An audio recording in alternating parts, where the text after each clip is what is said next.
Генерал-майор Алимбаев. Разрешаю.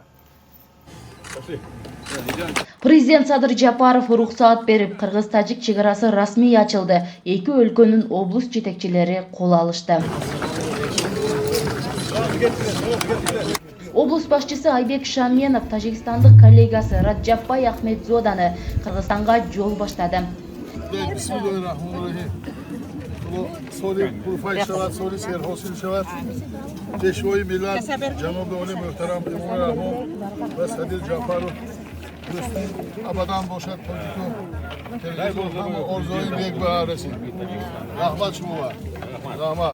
Эки элдин тургундары чегара ачылганына өзгөчө кубанышууда.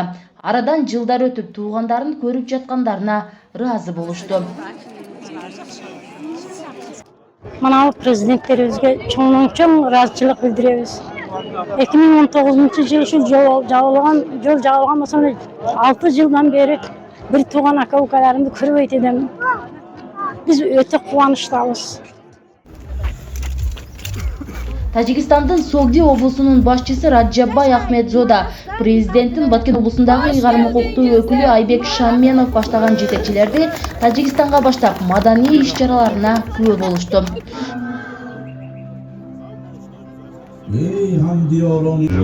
И помогали решению этих вопросов.